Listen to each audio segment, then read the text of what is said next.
Hello, everyone. Welcome. Welcome to this online session about social media presence in strange times.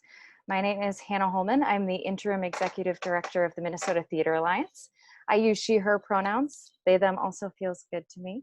For those who don't know, the Minnesota Theater Alliance connects, supports, and advocates for our over 500 performing arts organizations across the state. And I'm glad to see folks from different regions here together today in the internet. This session will be in a webinar format, and attendees will not have access to microphone or video capabilities.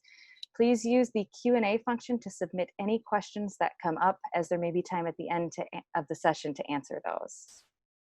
I want to take a moment right now to recognize that the Minnesota Theater Alliance serves organizations and individuals that live and work on land that was and is the home of the Dakota and Anishinaabe Ojibwe people.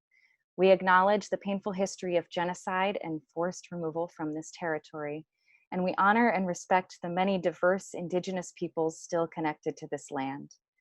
We also acknowledge that systems currently in place have marginalized, underserved, and harmed Indigenous people, communities of color, immigrants and refugees, disabled persons, transgender persons, queer persons, and women and femme persons, most notably those at the intersections of those identities. I invite you to take a moment of breath right now to consider where you are sitting and acknowledge the past, present, and future stewards of the land and the community, as well as those lives lost due to unnecessary violence and injustice. So I'll take a moment of breath together.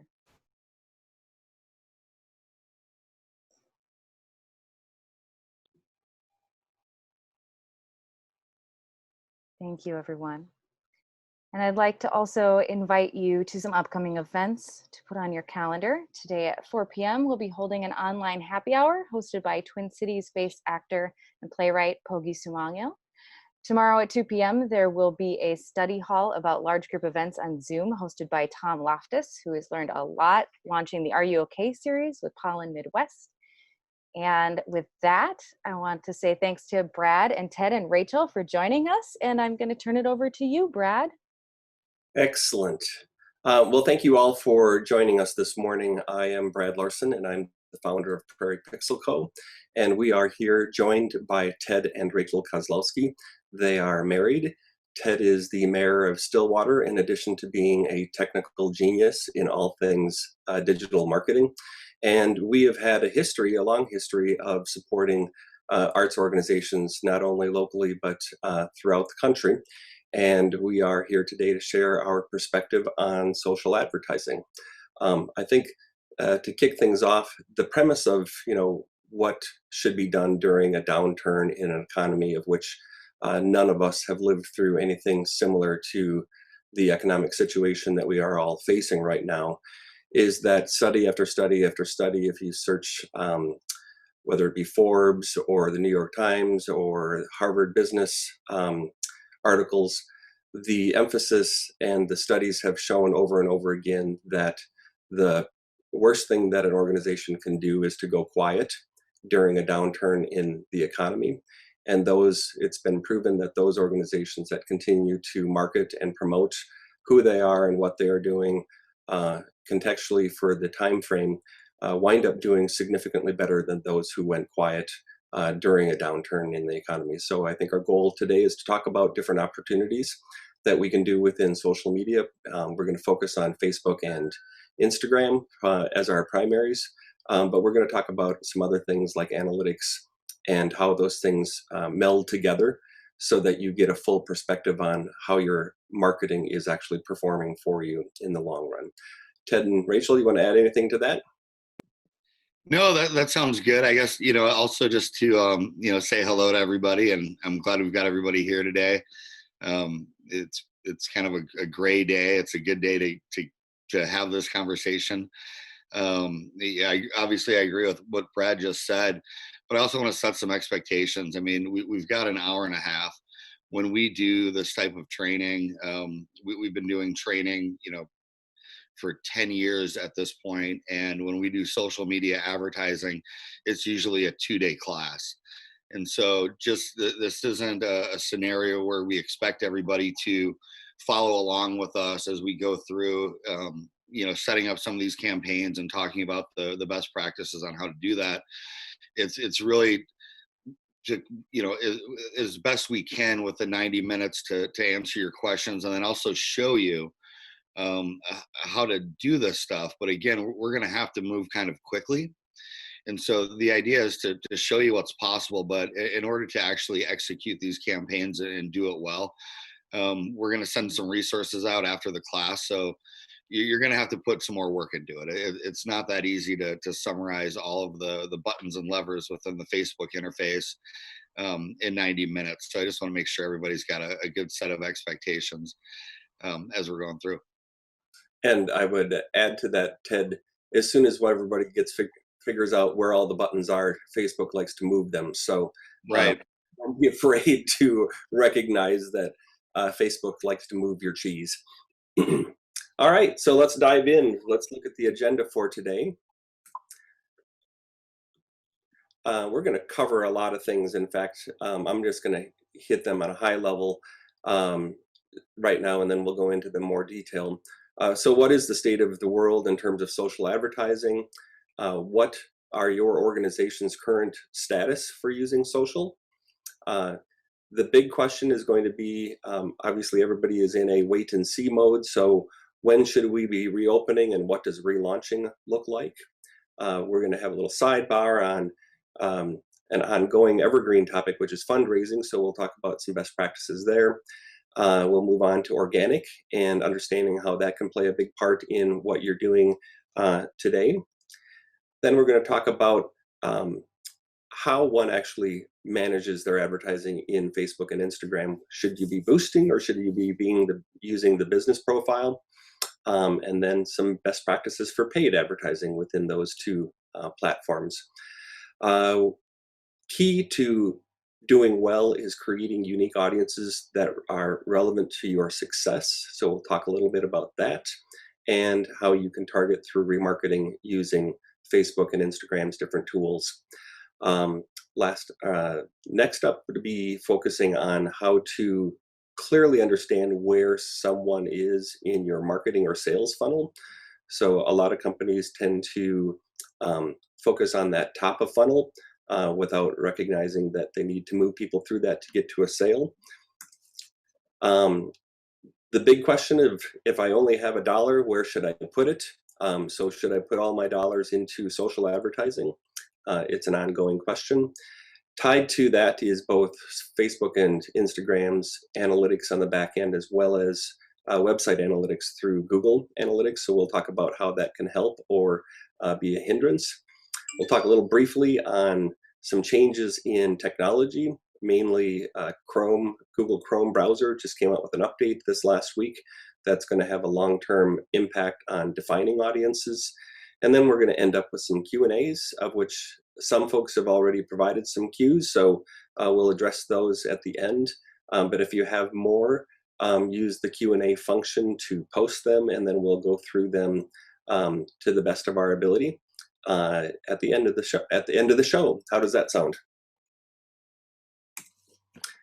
All right, so the state of the world in social advertising.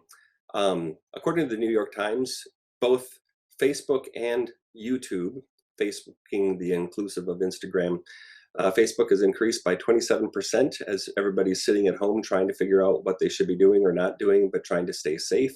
Same thing with YouTube, in recognizing that these audiences have grown.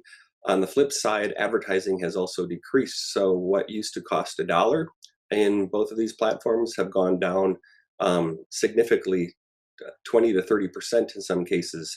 So the cost of advertising in these platforms has become more efficient as a result. So obviously we don't have a kind of interactive here, but kind of what is the current social communication status for all of your organizations? Are you quiet? Are you using evergreen content? Are you bracing to reopen and trying to figure out how you're going to market that? And Ted, I'm going to kind of pose that question to you. Like, what would you recommend an organization be doing at this time? I mean, it's hard. It's really tough. You know, we've got a small theater in Stillwater that's just getting its legs under them, the Zephyr Theater Group. and and their fundraising effort is in full gear right now. They're doing really kind of limited productions. They don't have the space set up the way they want it to be set up yet, and I know this just put a lot of stress on their fundraising efforts. Um, but they are being very creative in terms of continuing. They're looking at what they can do in our parks right now. So Shakespeare in the park. Can we still do that with social distancing? So they're kind of they're thinking outside of the box, and they've been kind of forced to do that even before the pandemic, because they're constantly working on the building they purchased, and it's still not quite where they need it to be to do a lot of the productions that they're planning on doing. And so I think because of where they were, they're naturally more adept at thinking. A lot of the theaters across the state have their own space, and that's where they do their productions. The Zephyr Theater folks have had to have been more creative even prior to the pandemic in using our public spaces, all over Stillwater, whether it's a big beautiful park on top of the hill or using Lowell Park, which is down by the river.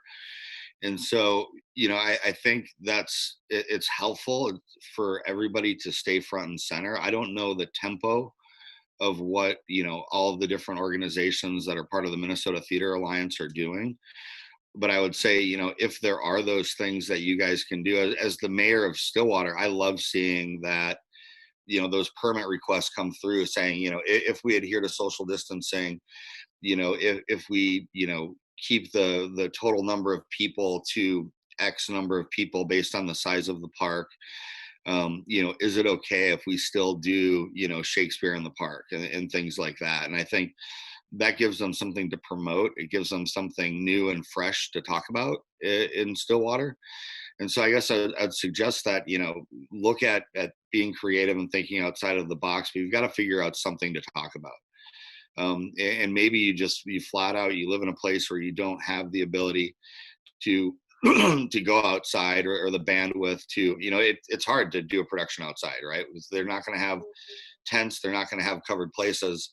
What do we do for the weather that we have in Minnesota? So I would say whatever we can do, whatever we can talk about, it makes sense. I mean, I think and then also having a plan to reopen. You've got to have something ready to go in the can. So when the governor finally says, we can open to some capacity, you guys have to figure out what that looks like and be ready to do that instantly, because a lot of people are going to be there already. And I don't want anyone that's part of the Theater Alliance to be behind.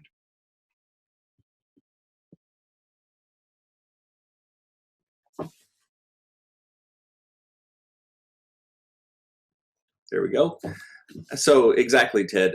One of the things that, as I look at the different clients that we're working with, in recognizing that there are messaging opportunities to continue to foster at this time. So if it's Chanhassen Dinner Theaters and them promoting their Brindisi's Pub as an opportunity for doing takeout, that keeps their message to a very strong audience alive and well.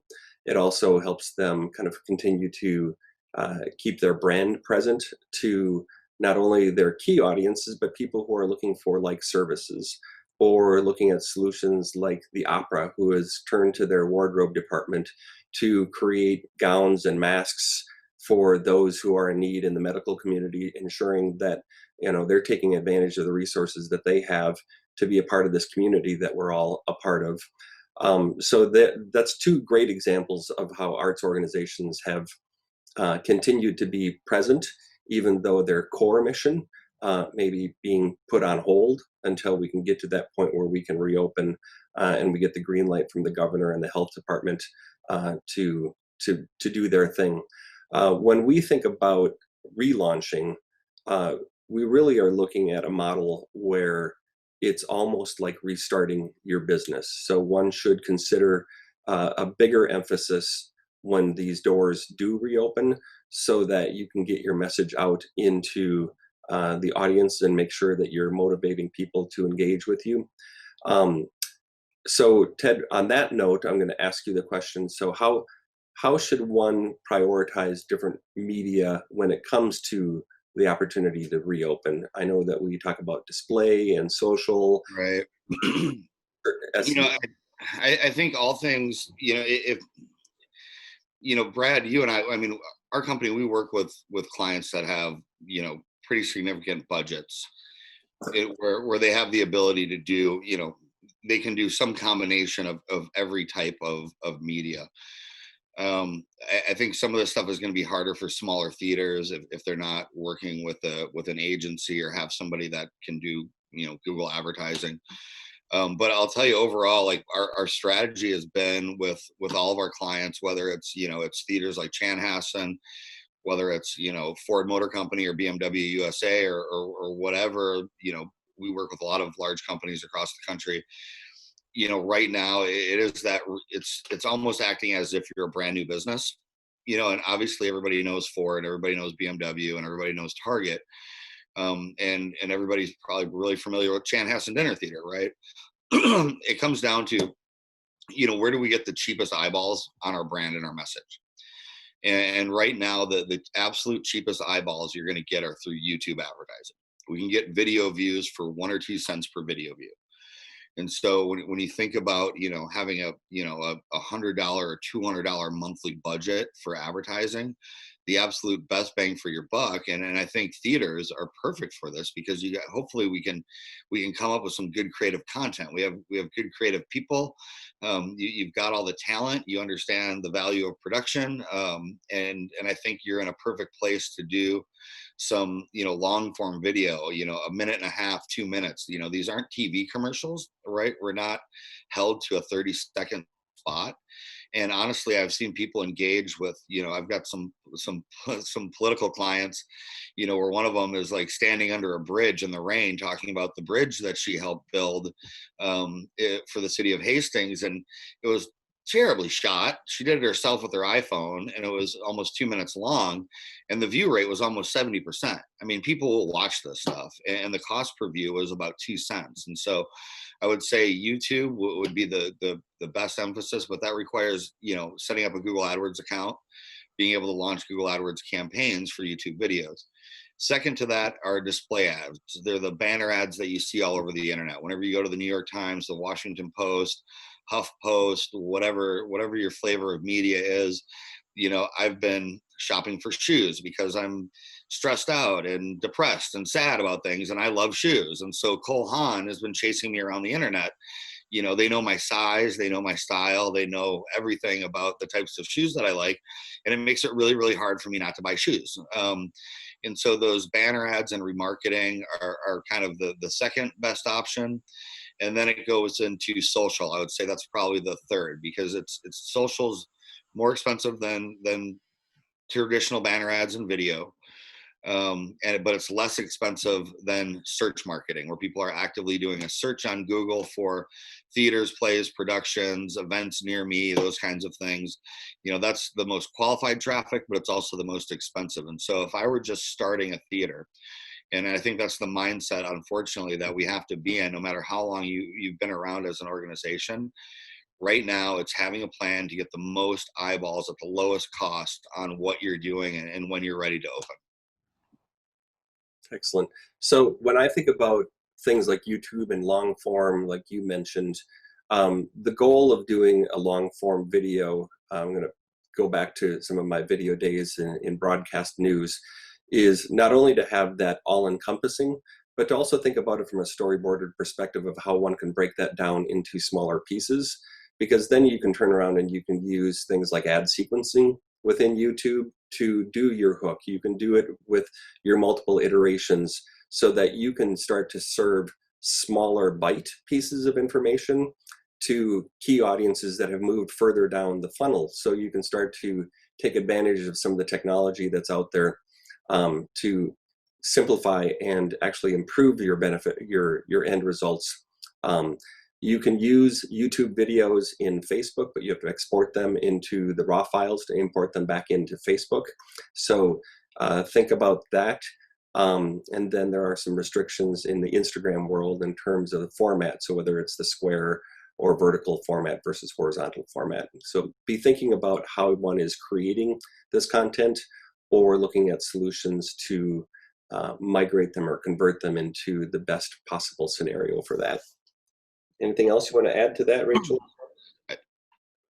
Have some videos, right? I mean, that would be the main thing. If we can get everybody that's watching this or participating, if I were in any of your chairs, I would be working on having video, and then we can send out a list of the different formats and requirements based on Facebook versus YouTube versus Instagram, and start working on that. And I would, for most of my clients, for all of my clients virtually, they spend a lot more time.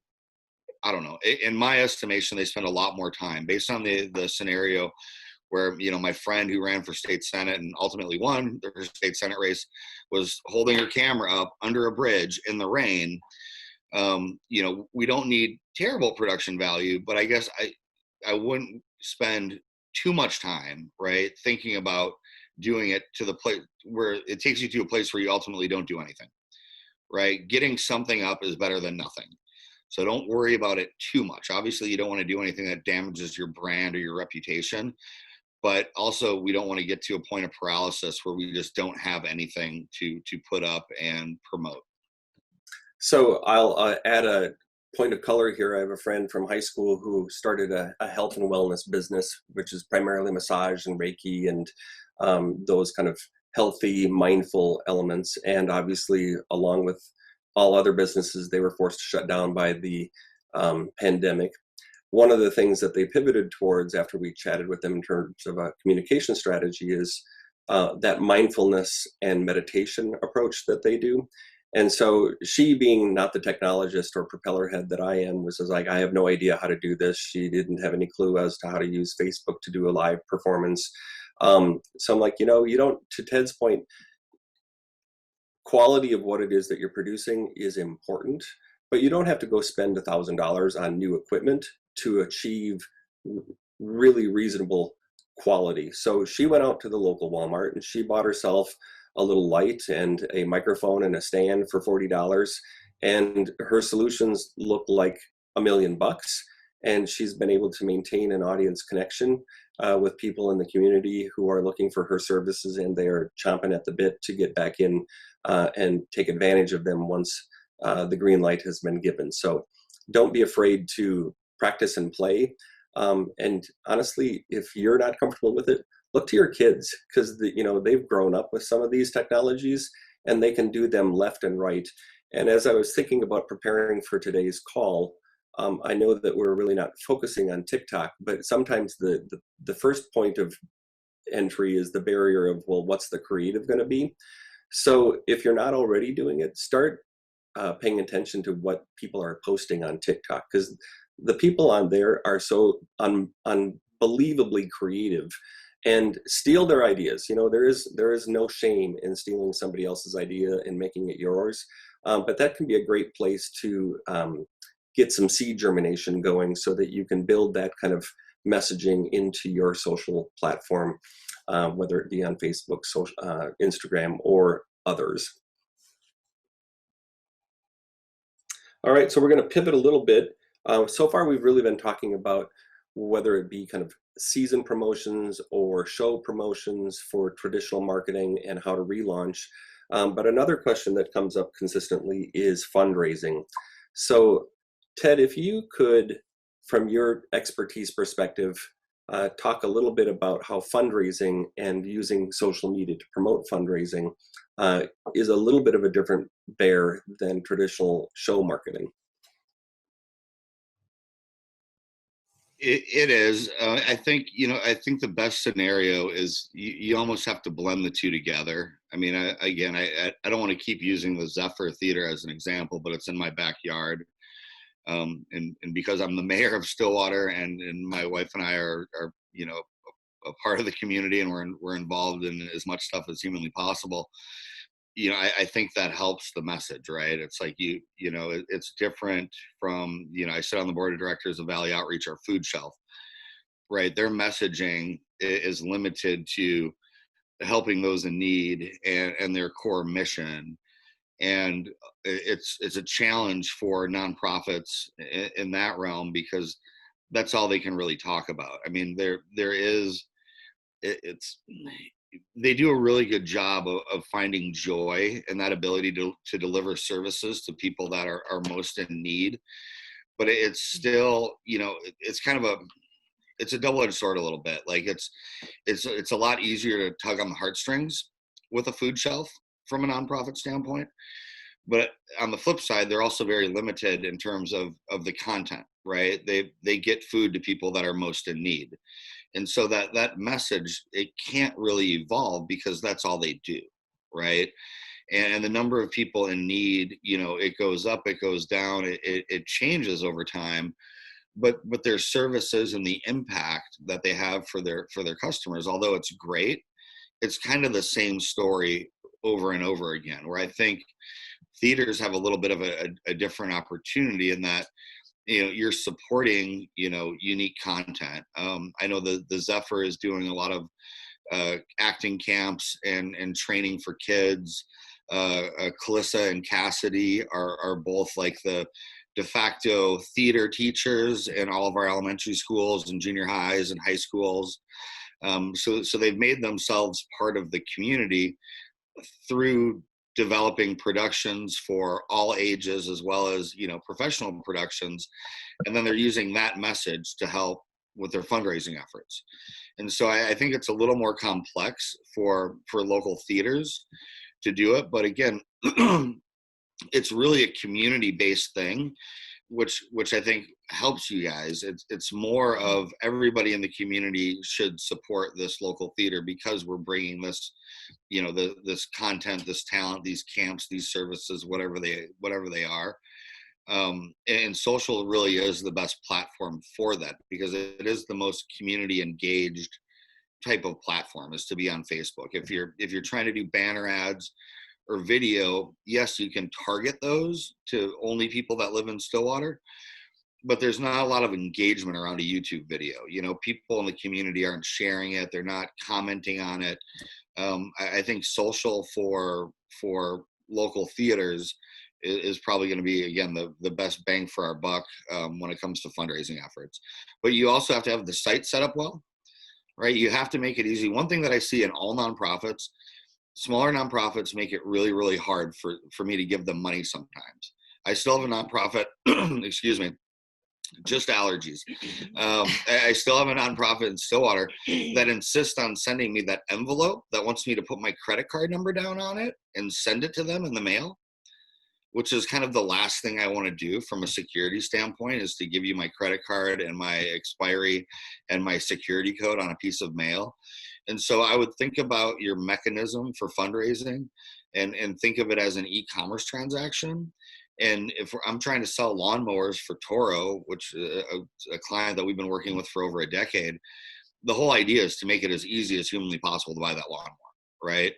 And so look at your e-commerce platform, and if it's if you can't do autofill, that drives me insane, right? If I can't click that little button and have it fill out all my information, a lot of times I get busy and I move on to something else because I don't have the time to do it. And so I would say make it really, really easy for people to give you money.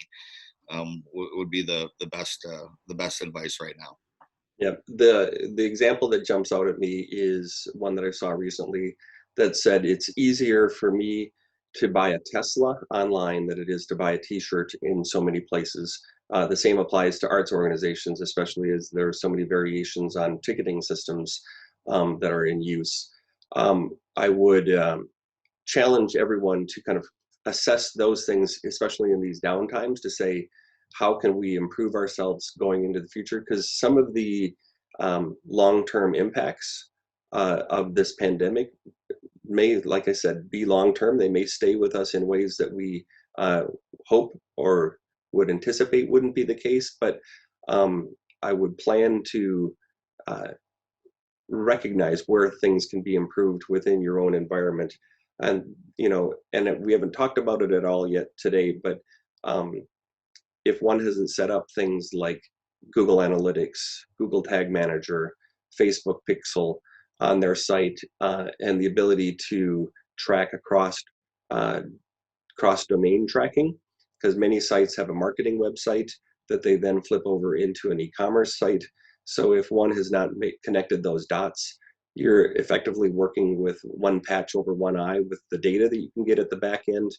And Ted, if you could talk a little bit about kind of the challenges of connecting those dots and what that looks like and why it's so beneficial. It is. So a lot of people, one thing real quick on fundraising, I just thought there's a local publication. It's called St. Croix 360. And while I'm not a huge fan of PayPal, right? I hate there's a lot of spam and fraud about fake PayPal accounts and stuff we get. But PayPal does make it really, really easy for nonprofits to do sustaining memberships, right? And that $10 monthly gift that I give to St. Croix 360, it's $120 a year. It's a very, very easy transaction for me to make. And so I would look at some of those tools. It's really easy to get somebody to commit to $10 a month.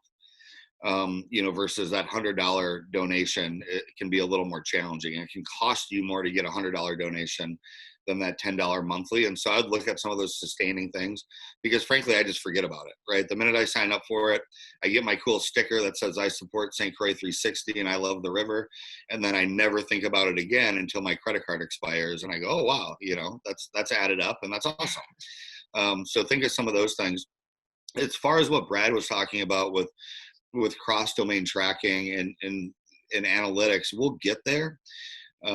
That's towards the end of our presentation, but to speak on it now, if you don't have a clear, to use our governor's term, one of the things I love that he always says is sight picture, right? It's like this, he was a leader in the military, and he always uses that term around the pandemic in terms of what is my sight picture right now? What can I see?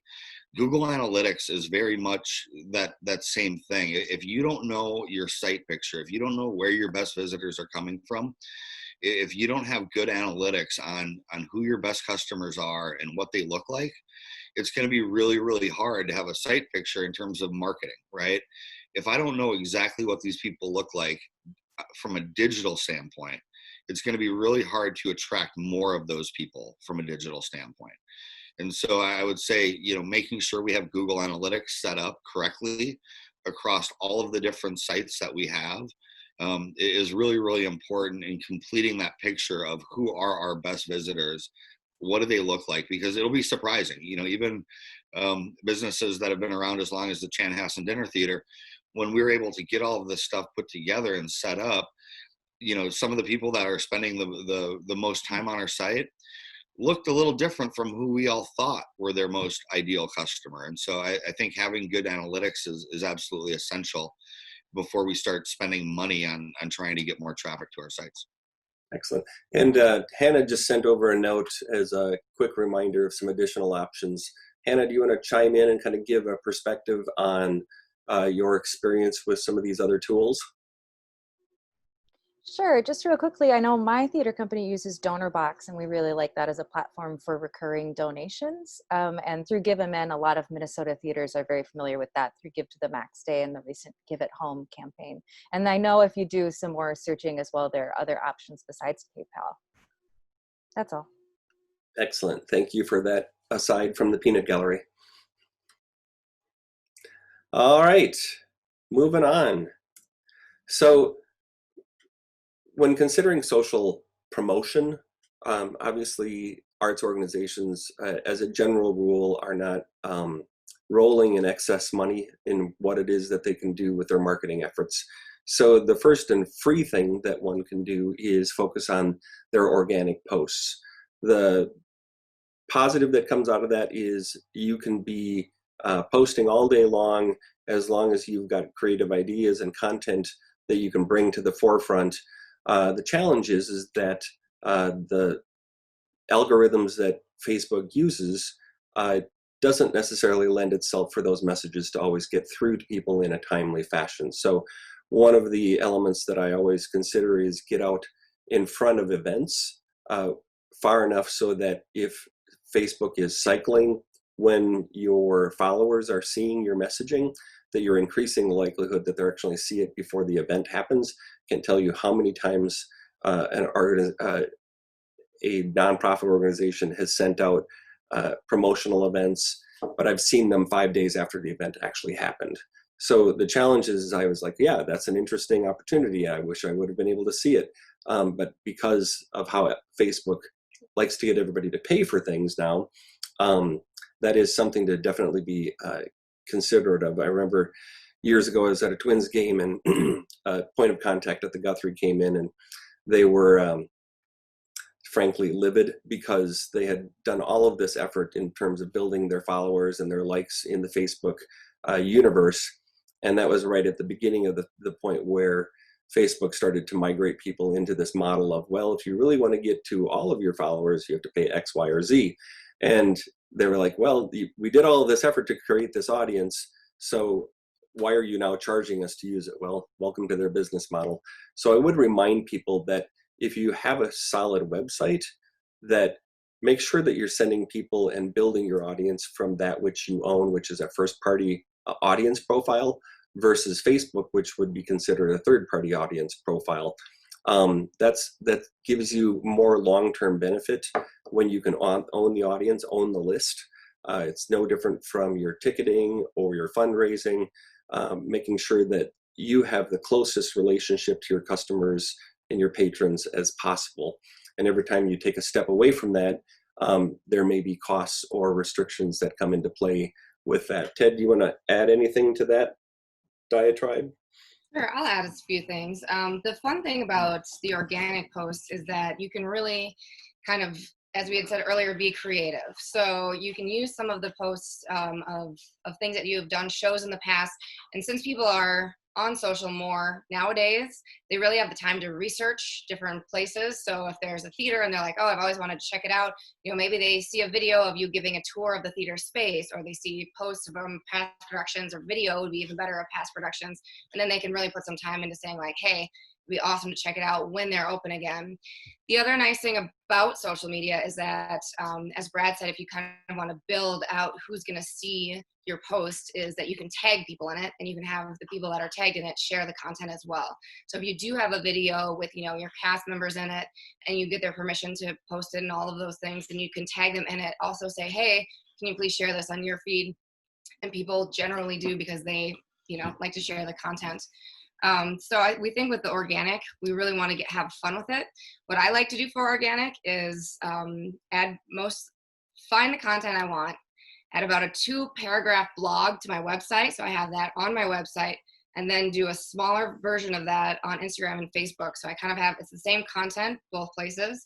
And I always have links back to my website so people can find out more. And I would say the tagging of other people, while again, part of being the mayor of Stillwater is every business, they know I have an audience, right? I've got, 3,000 or 4,000 close personal friends on Facebook. And so every business and nonprofit in town thinks if they just tag Teddy, the mayor of Stillwater, that everybody's going to see these things. And it drives me absolutely bananas, but it does work. My audience, the people that follow me personally, do see it, and in our community it makes a whole lot of sense to do it, and frankly, it would be nice if people asked my permission to do that, but no one ever does. I don't really mind. I mean, when I say it bugs me. It clutters up my feet a little bit, but it is a good strategy. But that said, the most important thing is organic on social is just really, really hard. For those of you, I don't know how old people are that are watching today. I'm 42, and I remember 8 years ago when, right around the same time as Facebook went public, their algorithm changed. Where I had a page for We Love Stillwater, where I would promote, local events, bars, restaurants, retail, all of those things. And I had 20,000 followers. And when I published something, or when I pushed something out, I would get 10,000, 15, sometimes 20,000 views on those posts. And it didn't cost me anything. And it was a wonderful free tool to use to promote the really cool stuff that was going on in our town. And then Facebook went public, and the algorithm changed over time. And now I can push a button. I still have 20,000 followers or 30,000 followers of the We Love Stillwater page. I maybe get 80 views, 100 views, 200 views, things like that, because we don't have, one, we're not routinely updating it. We're not putting a lot of really good content out there. And at the end of the day, Mark Zuckerberg and shareholders, they want pages to basically have to pay to promote their message. And so while you can have a lot of fun organically, a lot of times, unless you do something really, really cool and really unique, it's not going to have the legs to go viral. And then when you think about, what's going on in the news today, right? Like, I think it's important. I'll share my screen right now if someone will let me. And I'll show my desktop.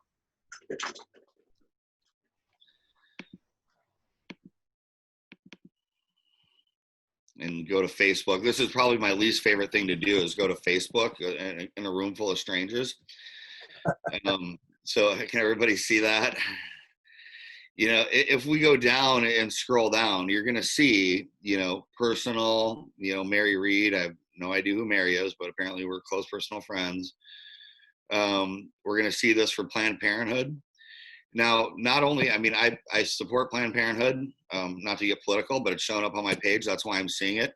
But they're also sponsoring it, right? So everything we're going to see here, I bet most of what we see on my personal page that involves a business is going to be paid, right? This is all personal stuff, personal food. Oh my God, of course, all of that, the politics stuff, personal. Here's someone sharing a news article, right? So this is kind of a good example, whatever, this, forget about the content, but just look, it's the New York Post right here, and Trump slashes the cost of insulin, whatever it is. Obviously I could care less about this content right now. But you can see sharing when an individual profile, my good buddy Mike Gannon, when he shares a web page, that could be your web page for your theater. Those things get more traction than if you were to post it yourself as your own page. And so getting individuals to post your content, your website, is going to go further than you doing it yourself, right? And then you have to remember, unfortunately today, we're seeing all of this really awful stuff that happened in Minneapolis. Is kind of dominating it. But then I see Tableau Software sponsored. That's kind of the first page that I'm seeing on my news feed, and someone's paying for it. And so I guess the idea here is, what I'm trying to show you is that Facebook's designed to show me personal stuff from my friends, right? If I go to Facebook and keep seeing stuff about QuickBooks, I'm not going to spend a whole lot of time on Facebook. And so Facebook's going to make you pay for it. And they don't know that the Minnesota Theater Alliance and all of our awesome independent theaters are way cooler than QuickBooks. You're just another page to them representing a business. And it could be as boring as QuickBooks are. I apologize if there's any people that love QuickBooks or accounting. To me, I don't want to see it, right? So you keep scrolling on. The Daily Show, again, that's something I follow. They've got lots and lots of content, really interesting content. I mean, look at how cute Jennifer Garner is right there, chatting with the super cute Trevor Noah. That kind of stuff is, the effort and the millions of dollars they put behind their content is what allows the Daily Show to break out into organic without it being paid. But prior to the Daily Show, scrolling up, that's probably the only page that didn't have to pay to get my eyeballs on their content. Everybody else has had to basically set up a campaign to do it. And so just know it's going to be hard. I don't want to discourage people from being organic or from and we can go back to the presentation if you want. I don't want to discourage people from trying their best to do organic Facebook stuff, but I just want to let you know, you've got to do it often. The content has to be good. It has to be compelling. If you can encourage others to share it, that's going to be very helpful. And it's a lot easier to get traction from personal pages than it is from your page, from your business page. So as the mayor of Stillwater, I've got the City of Stillwater page. I have the TED for Stillwater, kind of campaign page. And then I have my personal Ted Kozlowski page. I can post the same message on all three.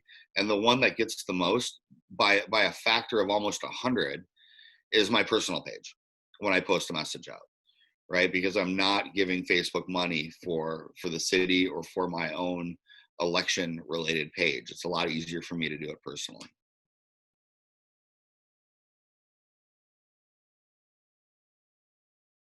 So Rachel touched on this, and I have found in talking to different arts organizations that it isn't a well-developed strategy, and that is to create a list of influencers. So whether you're inviting, the people who have the most followers or the people who have strong opinions in your community or other business owners who are partners of yours, that is a list that should get crafted and cared for every day of the week. It is a great way to kind of springboard off that last comment that Ted made, which is getting somebody else to post your messaging on your behalf gives you not only a broader audience, but a higher likelihood of being able to be seen, because you're kind of thwarting the algorithms that Facebook is trying to effectively move you to or migrate you to paying for getting that messaging out. So if there is a pro tip takeaway from today's session, it is to spend some time crafting who those people are, figure out how you're going to reach them, whether it be through mail or email or through social, because they are the key to your ongoing success. Shifting gears a little bit, so looking at how does one really build out on the organic side, it is recognizing that we all have a lot of content that exists that is sitting either in our Facebook pages or on our computers. They could be in different formats, whether they be traditional website, they could be posters, they could be direct mails, they could be letters. All of that content really represents something old that can be new again. So as you think about the ongoing struggle of what should we be posting, don't limit yourself to figuring out what can I say that's new, but look at kind of the historical of what you have and put a clean brush to that old content and making it refresh. Anything from that perspective that you want to add, Rachel? No, just to make it as fun as possible. I mean, there's a lot of people who just are thirsty for any content. So like we said, there's been more people on social media. People are watching longer and longer videos because they're sick of Netflix and they are spending their time on social. So if you have that content that people can really get to know your business, or they can really get to know your cast, crew, the whole, behind the scenes thing. The history of your organization. The more you can get them interested by giving them information, the more that they'll engage with you as you start to reopen. Excellent. All right. So I boosted my advertisement is something that I hear constantly. And I think that from a technology and an audience reach perspective, we have a point of view on whether one should be boosting or whether they should be using Facebook's Business Manager. And with that, Teddy, from a technical perspective, give us the 101 on why these things are different and how they may help or hurt someone from using either one. Yeah, is this where you want me to go through and go through and create a campaign real quick? Sure. And show some audience targeting and do this? All right, so this is something, sweet Mark Zuckerberg made it really, really easy for people to give him more money. And so when we teach our social media advertising class, I always say, kind of jokingly, every time you hit the boost button, all you're doing is buying Zuckerberg another latte, because it's probably the least effective way to advertise on Facebook. It is very easy, and I guess it's probably better than doing nothing at all. But it's a little, I don't know, I think it's a little disingenuous of Facebook to allow these options, because and they've made the boost button a little bit better, but when it started, you're basically just throwing $10 a day into some black hole. And we didn't have a whole lot of control over who was seeing your messaging. So and I think that's a waste, right? Especially if we're on a limited budget. I do have large organizations where, we have, sometimes hundreds of different campaigns that are constantly running that are set up the right way. And then we have marketing or product marketing managers where I tell them, go ahead and just boost it. If you've got extra budget, to do that in addition to what we're already doing, I guess is okay as well. And so I don't want to say that it's just flat out the worst, most horrible thing to do, but there are definitely much smarter ways. And if we're working on a limited budget, that would be the last place for me to go as a marketer. And so what I want to do is I'll share my screen here and go through the process for how to create. Let me see here. Can everybody see this campaign screen? Yep. All right, good. On how to create a campaign the right way. So again, for most of you, if you just look at this URL up here, you might have to jump through some hoops in order to get to this screen. Again, due to time constraints, I can't walk through people setting up an advertising account. If you just go to facebook.com/ads, it'll get you there. And we'll send out some resources. But ideally, you want to end up on a screen that looks like this. And so the first thing we're going to do here, instead of boosting our posts, is we're going to create a new campaign. And then Facebook's going to walk you through what some of our objectives are. How do we set this up? And it's actually, it's pretty intuitive. We've got the first thing we're going to see here is I'm creating campaigns for a special ad category. This is credit, employment, housing, political ads, things of that nature. I don't think anyone else has to worry about that.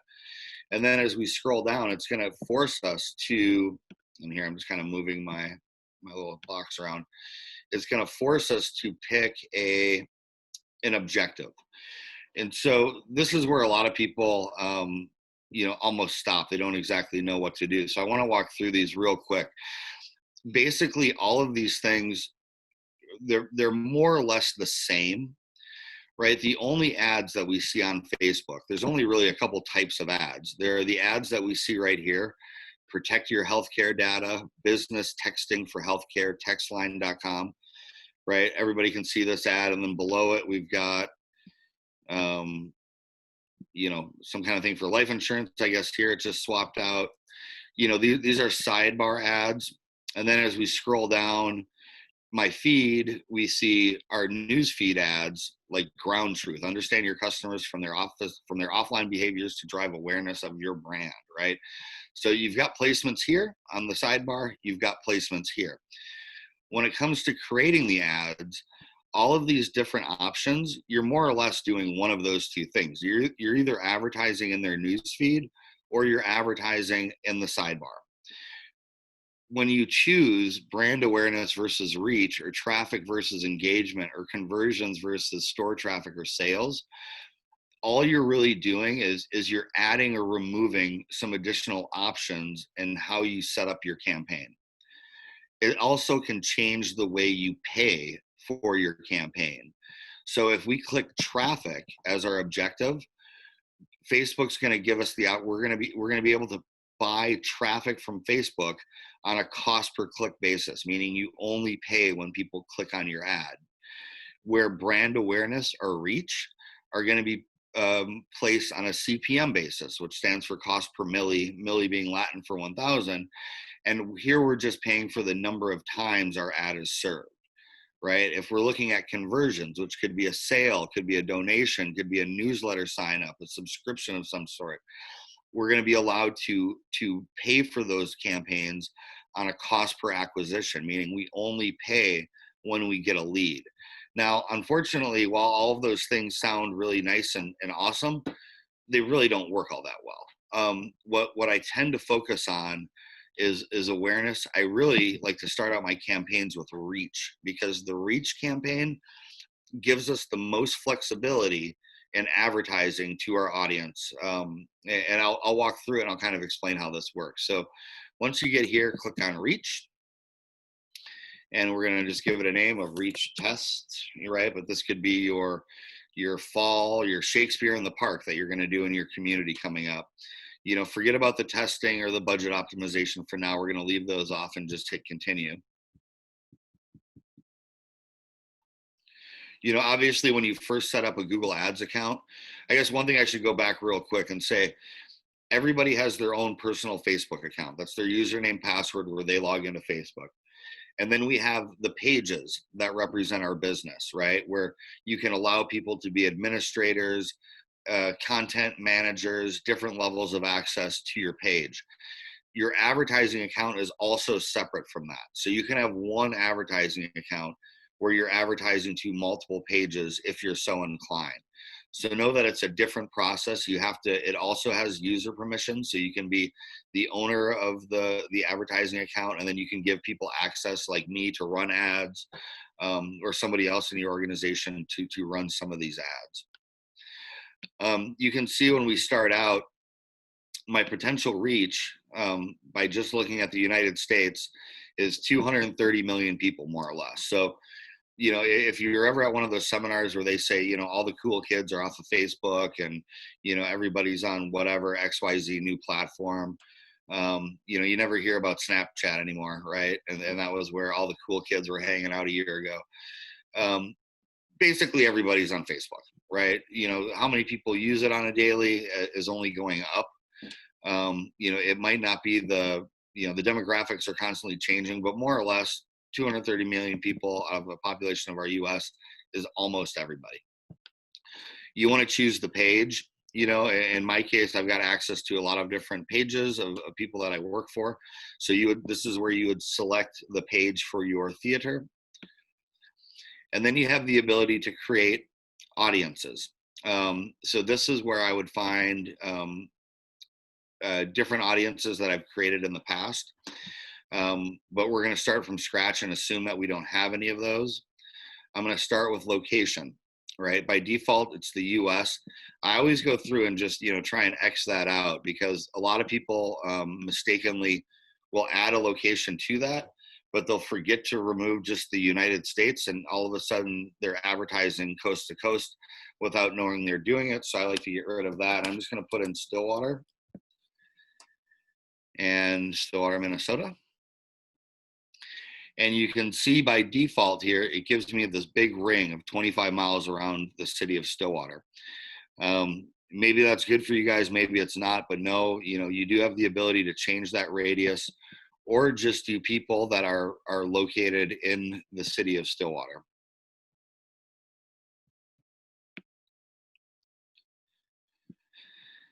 You can obviously adjust the age. It's kind of up to you. You know, again, from a marketing standpoint, with some of our campaigns, we have different content for people based on their age or gender, right? If I'm selling, you know, hair products, you know, exclusively for women, you know, of a certain demo category, right? This is where you make adjustments there. You know, it's kind of up to you. If you have, you know, shows that are more hip and edgy that you think are more, you know, I'll never forget. We went to American Idiot at what theater? Did we see American Idiot? The Orpheum.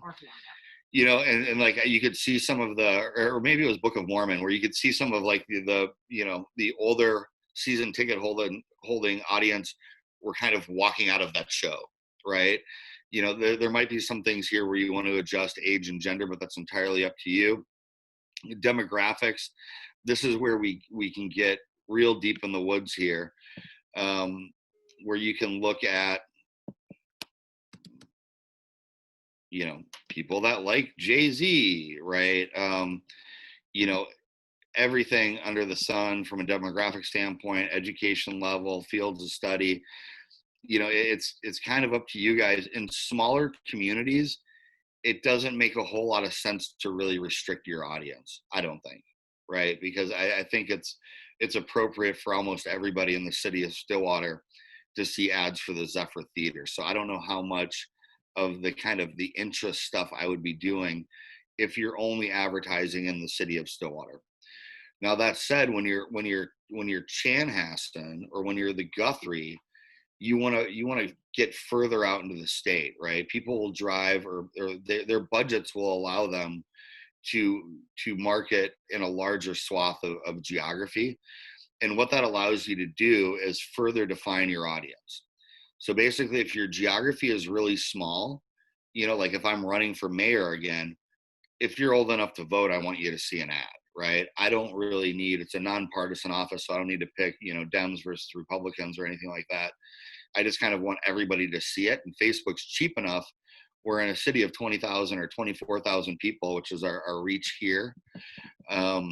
It doesn't even make sense for me to do much targeting because I can afford to target everybody on $10 a day.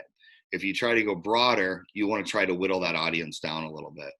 And so I would encourage you to set up some, look at who your customers are and set up some demographics, interest, entertainment, live events, right? People that are into ballet, concerts, parties. I mean, all of this stuff is within this list. And so you could just have ads running to people that are interested in theater, right? That's right. Theater.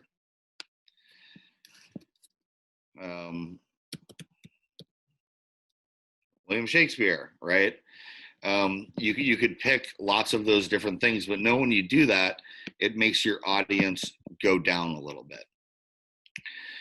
The other options for geography, where am I? Oh, up here, I forgot about this one.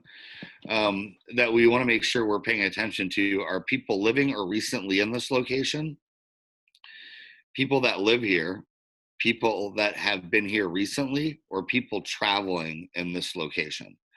And so by default, I think this is appropriate, right? We want to target on people that are living here or recently in this location.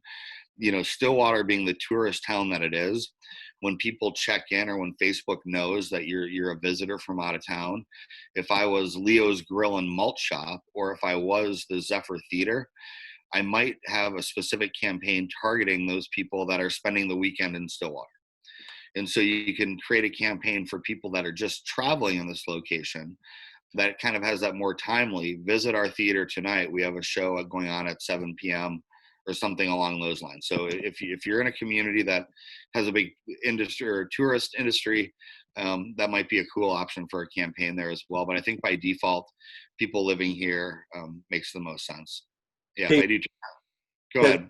Good question. So recently, what does that mean in the world of Facebook? Because They don't tell us. yesterday, could it be a month ago? And The last I heard, it was like the last 30 days. okay, so when you pick recently, take that into consideration because somebody was in your geographical area 30 days ago, but they haven't been back, may not be a good candidate to be targeting to. So I'll offer an additional aside in terms of crafting where your geography or your core geography should be. Historically, from every arts organization that I've worked with, on average, there's about a 30-mile radius where 65 to 70% of all sales occur. Anything beyond that effectively drops off like a cliff. Now, that doesn't mean that one shouldn't communicate outside of that 30-mile radius. It means that one should craft two different campaigns, one that's focusing on your core audience geographical area, and then a second one that adds a smaller budget to reach those people outside of your core geographical area. So examples that I've seen over the years to kind of step out of digital is growing up in southern Minnesota. My parents got the Sunday Star Tribune, and we all knew that the first thing that you did is you reached in and you grabbed all of the inserts. And you looked at things like the Dayton's book because it was a piece of art in addition to being great content, or the Target ad. Those things were great content inside of the newspaper as an advertisement. As advertisers looked at digital and started to see how they could be much more controlling in who they were sending their messaging to, dollars were forced to shift, so they had to move away from sending an insert to everybody. So as you looked at placement strategies, you saw those geographical areas get pulled tighter and tighter as those companies looked at where's the best place for me to place these ads. Well, the problem is that when growing up in a small town in southern Minnesota, you get all these smart people who live in downtown who think that they know everything, but they forget that the people who live in these outstate areas also get in their cars and they're happy to drive to places because they know that they don't have those services or that solution in their backyard. So stopping advertising in the Sunday paper with the insert and assuming that everybody was going to migrate to digital was a failed strategy. In the long run, they gained money because they had to spend less in terms of production, but they lost sales because they stopped talking to their core audience and convincing them to get in their car and come to them. So think about kind of your long-term strategy. You can save money on a short term by controlling where your audience targeting is happening. But if you're not talking to somebody, let's just say you're in northern Minnesota and you're close to Duluth, but Duluth is not your core audience. If you have a historical opportunity to target people to come to you from Duluth, there should be a portion of your marketing strategy that should still continue to target people in Duluth, even if they're not your core footprint. So that's just really recognizing the different layers of how one zeroes in on your ideal audience and getting them to convert. Absolutely. So just look at the difference here. When I do a 10-mile radius around Stillwater, my potential reach went from 24,000 to 180,000 people. So I'm just going to pretend I'm the Zephyr for sake of training today and say, you know what? I think that's good. If we get any bigger of that, we get into St. Paul and our audience just gets massive. And I'm not sure, based on a limited budget, I'm going to focus on that 10-mile radius for now, because I'm the Zephyr and I know I have a limited budget and I can't really afford to boil the ocean of St. Paul. But even with 180,000 people, that might be too many to target. And so this is where it makes sense to do. It's hard. I'm trying to type on this thing. If I just do William Shakespeare, let's see what happens to our audience, right? There's 4,400 people within 10 miles of us that are interested, according to Facebook, in Shakespeare. So if I'm doing Shakespeare in the Park now, I might be able to go ahead and increase that range. Let's see what happens. Now I've got 16,000 people. That's a pretty good thing to target. 16,000 people will get into CPM bidding and stuff like that. But, I like audiences that are around that, 15 to 25,000 people. And so now we've got 16,000 people within 16 miles of us that have told Facebook they're interested in Shakespeare. All languages, all people. I don't think it makes sense to edit that. But you can, just so you know, again, it's so hard, guys, and I apologize. This is why this is a 2-day class when we do it, and I wish I could get into everything. But the low-hanging fruit with any of these campaigns are friends of people that already like you. Right? That's why Facebook has the current market capitalization they do and the value they do, is because whether we want to admit it to ourselves or not, the Cole Haan shoes that I like, my friends are more likely to buy those than anybody else out in the wild. The friends of ours that we have, our social networks, our social interactions, are huge indicators of buying behavior and the things that we buy. And all of us know that we have friends that are vastly different from us in terms of our views and our demographics and all of those things. But this is really the low-hanging fruit. If you're trying to get more engagement with Facebook, targeting people that already like you within the geography, right? Remember, I've got, 4,000 or 3,000 close personal friends on Facebook. I'm sure 1,000 of them or more don't live anywhere near Minnesota. And so you don't want to just target everybody that the friends of everybody that likes you. You still want to put the geographic restrictions on it, but targeting these people, that's the best engagement that you're going to get, because everybody that sees that ad is going to see that one of their friends also likes the Theater Alliance or the Zephyr Theater. Excuse me. And they should too. So you can target people who just like your page. If you want to get your message out to your core followers, this is where you go, because just posting it organically isn't going to ensure that everybody sees it. My mom will call me and be like, "So what did you think of that Facebook thing?" And I go, "What are you talking about, Mom?" "Well, I posted this." And I'm like, "Yeah, you're, on Facebook, you're one of 3,500 friends of mine. There's no guarantee that I'm going to see what you just posted, Mom. How about you tell me about it instead?" So this is a good way to make sure you hit all your followers. This friends of people who already like you is a great way to grow your audience. And then you can also advertise events, right? But this is for people that have responded to your event. So if you get them to, say they're interested or that they're going, you can advertise to those people. And you can exclude people from your advertising that have already responded that they are going. So there are different connection types in here you can use. And then if you get all this figured out and you say, okay, I like this, you can save this audience. So you give it a name, you say, it's 16 miles radius, and then it's Billy Shakespeare. Sorry, I'm trying to type fast on something that's moving.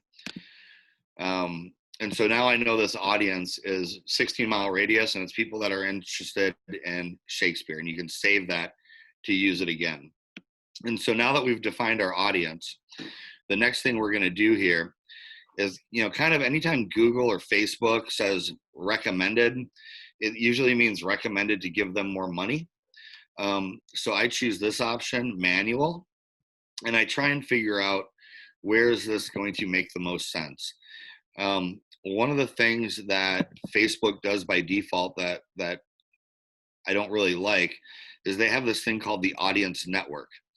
And it's basically a black hole where some websites can go to Facebook and say, I want to put your Facebook ads on my website. Facebook doesn't tell you what those websites are. I have no idea where those ads go. I don't think they do anything. And so I like to turn that off because it can really skew your numbers in terms of reach and where your ads are being seen. I like to know if I'm running ads on Facebook, they're going to be seen on Facebook and not some goofy site. And trust me, there's millions of them out there that you really don't want your ads to be on. So I like to go ahead and turn that off, because if you don't do that, if you just hit the boost button or just go by recommended, your ads can appear on a lot of websites that may not be in line with your brand. The one, unfortunately, that I see pop up a lot is swinginseniors.com, is part of the Google ad network. And I wouldn't be surprised if they're part of the Facebook ad network. And I'm not sure we want ads on websites like that. So I like to go ahead, again, a big reason not to hit the boost button is to make sure we can turn that off. Now, again, with more time and budget, for most of our clients, we run separate campaigns for Instagram and separate campaigns for Facebook because they're different. Instagram is definitely more of a visual thing, where Facebook allows for more text and more calls to action. A lot of times our ads on Facebook don't work that well on Instagram, and Instagram ads, because of the different platform, the different format, don't always work that great on Facebook. And so, by default, again, if we're only spending $10 a day or $5 a day or something along those lines, it's fine to keep these both enabled and just see how things work. But again, if you've got time to spend, I like to run these campaigns separately from one another. But we'll leave those both checked. And then Messenger, that's if you're actually in Messenger. You've seen those ads pop up. I'm going to leave that one off for now. That can be valuable, but again, we don't have enough time to talk about it. So right now, let's just go with those two. And then we've got, where do we want these ads to appear? So in our news feed, I think we all know what that is, right? That's this main part of our page.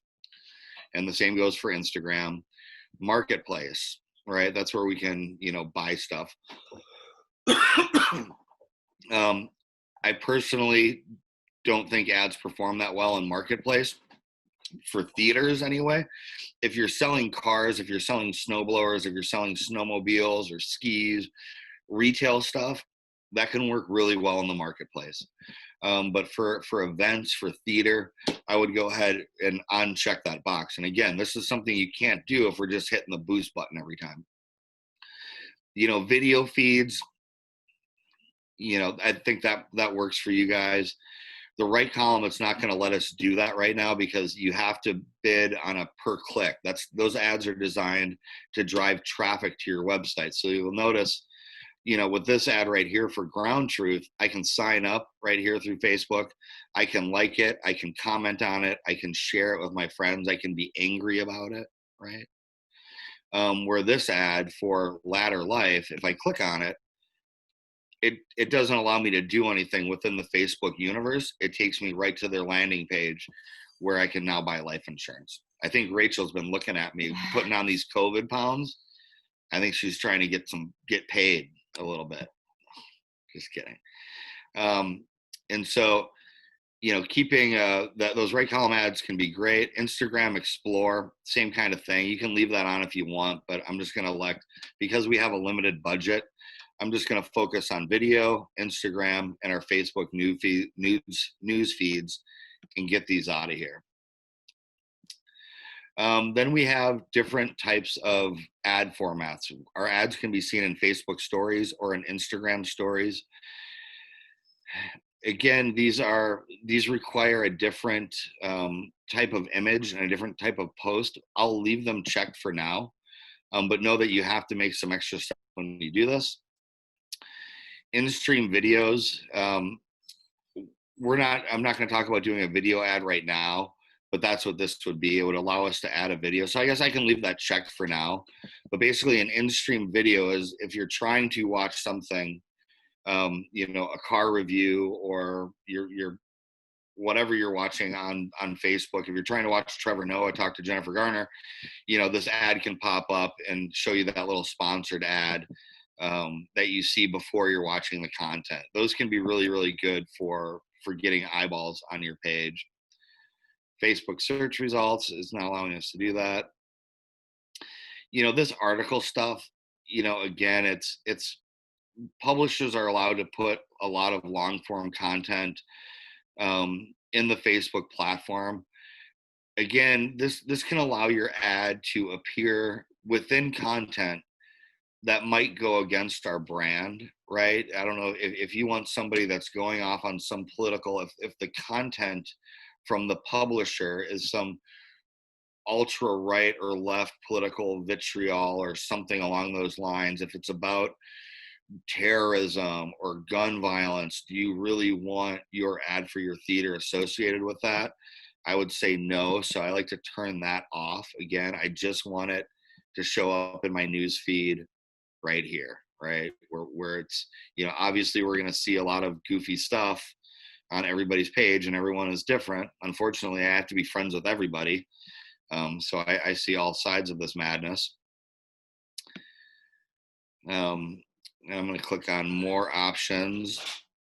You can actually specify what type of devices do you want, just mobile, Android, or iOS. I don't think that matters to anybody on the call today.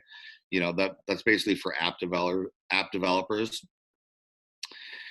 And then we're going to have some bid control. And so what we're doing here is basically we're being charged by CPM. So Facebook will aim to spend your entire budget and get the most impressions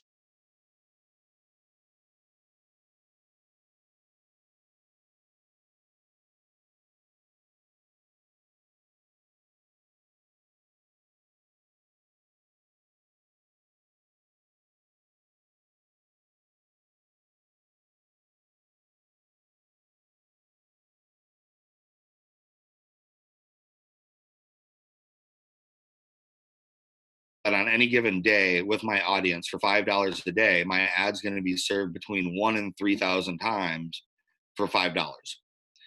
And for me, again, targeting people that are interested in Shakespeare within 16 miles of my theater for $5,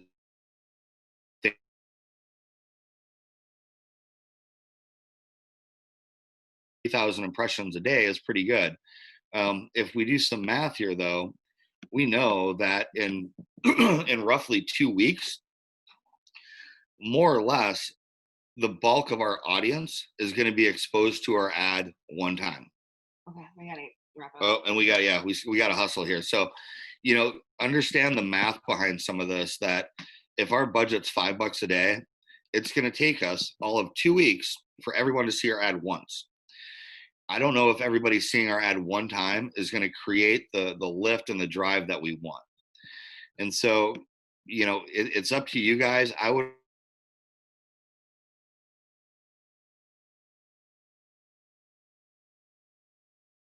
Ted, I think we may have lost you. You look frozen. I would offer that while we wait for Ted to get the signal back in place here, Facebook advertising, Instagram advertising is similar to going on a first date. You know, one doesn't get married after the first date. So the first impression that one achieves, kind of to what Ted is saying here, that if we can hit our 16,000 people in 2 weeks, we won't be able to effectively get to them often enough to actually turn that into results. So the average person requires at least 7 engagements before they wind up buying. So think about how much of that budget you want to keep allocating to ensure that you're getting to the point where you're getting someone to convert into whatever it is that you're attempting to do. I don't know how much of that you guys heard, Ted and Rachel. Thanks for your quick technical support there. Sure. I don't know if you can hear us, but. All right. I am going to pull this back up. All right. So quickly fast forwarding. Since we're running out of time, we're kind of running out of the opportunity to go into this checkerboard option under Facebook Manager, Business Manager, to look at all of the different functionalities that are there. But do explore that if you have not already.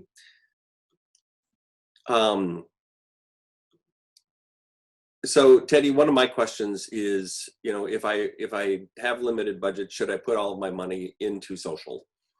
Can you guys hear me? Yes, it's quiet, but Yeah, sorry about that, guys.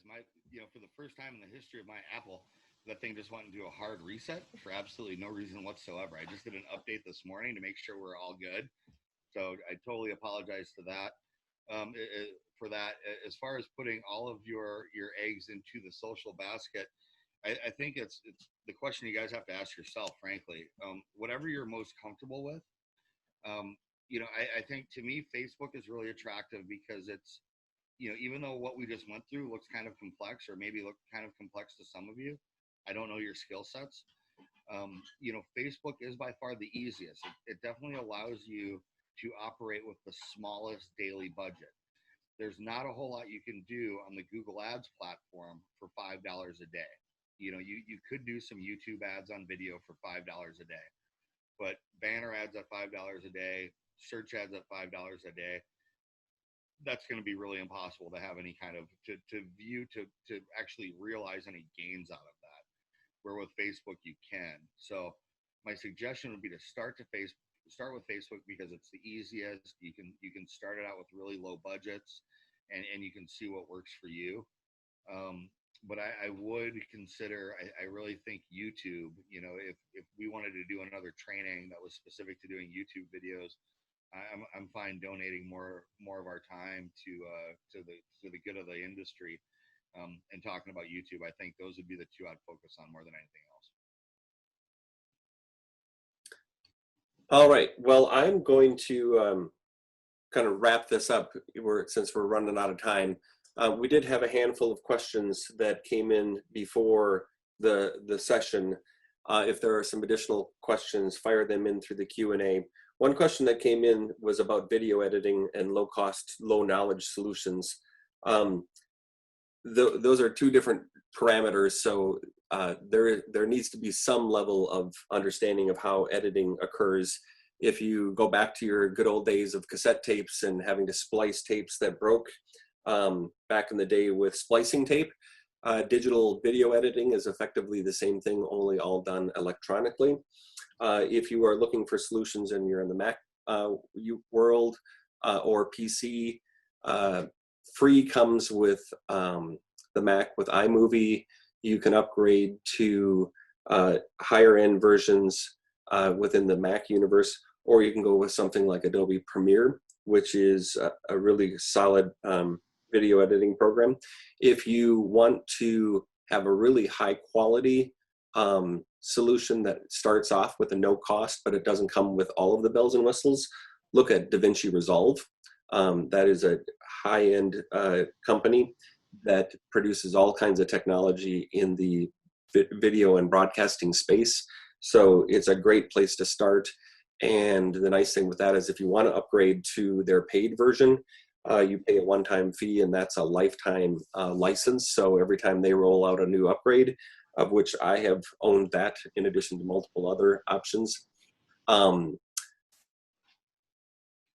I think I'm on the third iteration of their point upgrade. So after 3 years, I've gone from version 13 up to version 16 or 17, and all of those continue to be free. I think we touched on maximizing organic reach and kind of the pros and the cons of relying on that as the only strategy for event marketing.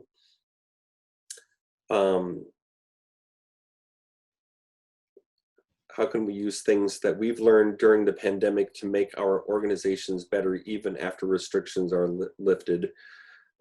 Again, I think that we touched on a lot of different options there, recognizing that coming out of this is going to require some additional horsepower in the marketing efforts to effectively reconnect our brand with our constituents. So if you're not planning to do that now, I would step back and look at your strategies on how to re-engage and then reconnect on the different marketing tactics that are coming up. How perfect do our presentations need to be? Quality is a mental barrier for this. I think that's a different workshop. So I think we're going to have to set that one aside. We did touch on how to build bigger audiences. Most of the social media platforms I'm working with are starting with under 100 followers. I'm not quite certain what that means if you're looking at specific organizations and how they have developed followers. So that might require some additional clarification if you guys want to send in, or whoever sent in that question wants to clarify. And we've already talked about strategies and best practices for staying engaged with our community. So with that, we are at the end of our time. Hannah, I will turn this over to you to close us out, but we really appreciate everybody participating today. And if you have some additional questions, fire them over to Hannah and we will be in contact and do some follow-up. As Ted said earlier, we will be sending some additional resources out as follow-up. We'll send that to Hannah for her to broadcast it out to people who participated. Awesome. Thanks so much, Brad and Ted and Rachel. This is super useful. Question in the chat. My email is hannah@mntheateralliance.org. Theater with an ER. hannah@mntheateralliance.org. And you can find that on our website as well. Just a plug to sign up for our email newsletter and follow us on Facebook to keep up to date on events. We will have Brad and Prairie Pixel back on June 11th at 11 a.m. to talk about some accessibility in the digital space. And that should be pretty useful along with this session as well. So with that, I will just say thank you, like it says on the screen, and enjoy the rest of your day. Bye all. Thank you all.